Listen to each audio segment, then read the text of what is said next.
What up, bikers? So I'm super excited to announce the latest entrant into my cycle family, and that is this stunning 2018 Triumph Thruxton R. So I thought I would give you guys a quick walk around and show you my new bike.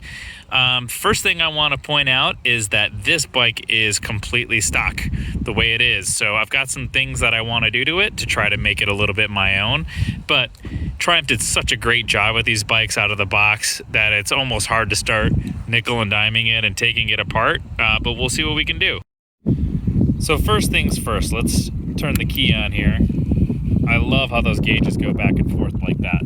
So I picked the bike up just 2 days ago for making this video, and I had 4,056 miles on it. So I put a couple hundred on it on a ride already, taking it around, giving it a spin, breaking it in, or should I say breaking me into the bike. And now that I've done that, I've gotten a little comfortable with it and starting to figure it out. So this bike, I mean, it's just fantastic. I mean, look at this thing. I've got the what do they call it? The sparkle silver gray color on the tail and on the tank. It's got the brushed covers on the side, and of course this is the R model, everybody, so that includes the Öhlins rear shocks and the Shoei front end with the front Brembo brakes. Can't go wrong there. I love the upgrade from this year, or excuse me, this model to my old Thruxton, which I had a 2010, only had one front disc, so the braking power is so much better. And obviously the 1200 motor is just as much as you could ever want out of this bike. No more complaints about it being underpowered like the 900 model. And it's still got the same great amazing styling. Has the dual pipes, obviously stock out of the box, and also has the great bar end mirrors, the amazing front end. It's just a sexy bike all around. So now to talk a little bit about the mods that I want to do. The headlight is something to be desired. I'm a little surprised with the 2018 that they're still using halogen bulbs. So one of the first things I'm going to do is, like I've done with all my other bikes, is swap that out to a super bright LED bulb that does both high and low beams. Easy fix, get that done in a matter of minutes. Just pull the headlight bezel off, replace the bulb, should be good to go there. Let me just turn this off real quick. While it's sitting here, don't waste my battery. So that was one thing I want to do initially. Second thing is I want to get rid of these cool retro but very big turn signal indicators. They stick out quite a bit. You know, make the bike is what it is, stock, but I want to get some smaller ones that'll go here, and I'll do that in tandem when I also remove the fender on the rear end. You know, some people like to keep those, but for me, the sleek look of having it removed is just so much cooler, and just get rid of that whole fender. Just imagine it gone like that, and then just have the seat underneath. And one of the cool things with the fender eliminator kits is they actually add an integrated LED underneath the tail here, which will have the brake lights, the turn signals all right there. So it'll immediately slim up and stealthify the look of the bike a little bit, just make it a little more sporty, if you can imagine what that would look like without. And of course I'll be posting a video when I actually do that as well. So with the tail tidied up and those signals swapped out in the front, it'll be a much cleaner look all around. Another thing I want to do is actually get some crash bars. Well, not necessarily crash bars, but sliders. I've seen a kit that mounts on the bottom of the engine case there. I've seen some kits that mount on the front end there. I've even seen actual crash bars that go around the exhaust there. You know, with riding around California, there's oftentimes gravel, and someone, God forbid, when the bike is parked, might get tipped over. That's happened to me in the past. So why not protect it by adding a few sliders on there? Some of them are pretty low profile. Obviously, I've only seen them in black, so they would look great on the black motor, but I think it'll still look okay because I have the additional black parts on the bike there. So gonna definitely do that. I've also seen some covers that you can get for the radiator to protect it from stones and gravel that might fly up when you're on the road. So I might throw a radiator protector on the front of that as well. Again, the sleek design that they did. I mean, you can barely even notice this thing. Some other bikes, like the radiators, are huge. They did a great job. This looks like it's almost just twice the size of the oil cooler that's on my 2010 900. So good job, Triumph, making that look sleek and good. Another thing I'm going to do quite soon will be actually to get another seat. They may actually make a 2-up seat kit. This cover does come off to reveal the rest of the seat. However, it is super thin and someone really can't sit on there. Plus the pitch of it's like asking for your passenger to fall off the back.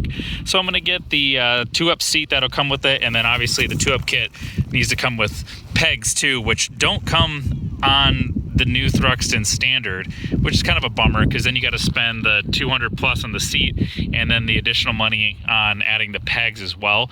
I like to ride with my wife, so I'd love to have her come with me sometime. So I'm gonna have to do that at some point as well. That's a super easy install, just throwing in the pegs and then putting the new seat on.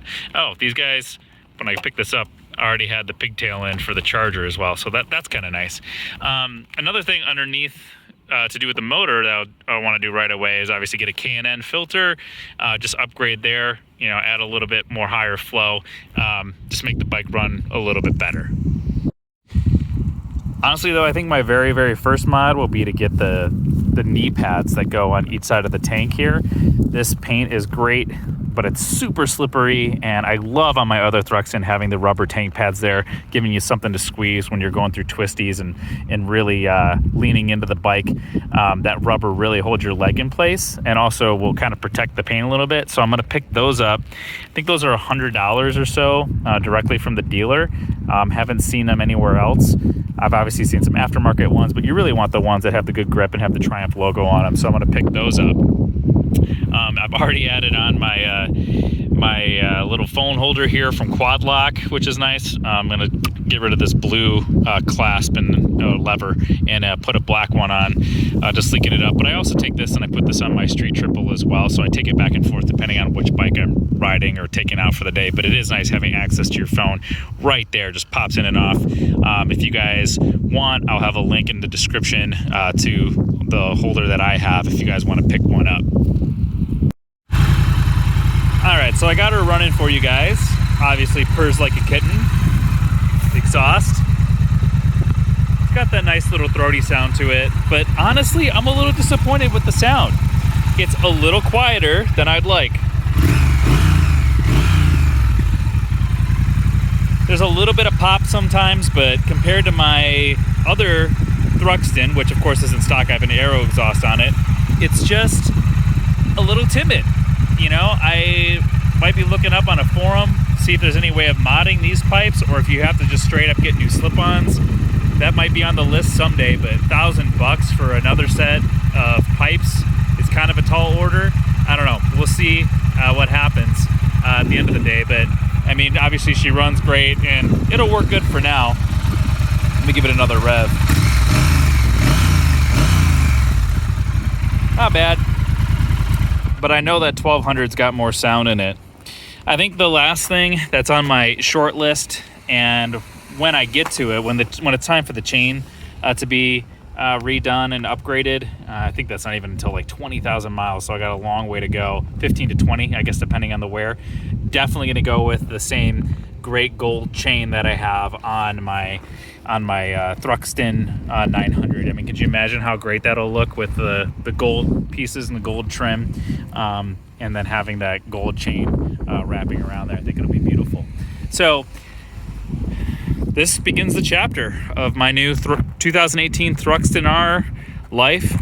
I'm going to be posting quite a few videos riding it around and doing group rides and around the California scenery. So looking forward to it. Hopefully I'll continue to ride safe, keep it protected, and obviously locked up in my garage at all times. Let me know what you guys think of the 2018 Thruxton R. I know the 2020 just came out. that in the RS version, some upgrades make it a little bit lighter. Actually, that's one thing I thought was interesting, is that this bike is 50 pounds lighter than my standard Thruxton, my 900 Thruxton, even though the engine is that much bigger with that much more horsepower. So getting more power, more engine for 50 pounds less is just amazing to me. I think Triumph just did a fantastic job. So anyway, looking forward to posting more videos, and then of course I'll be posting all the videos of the mods that I'll be doing to this beautiful bike.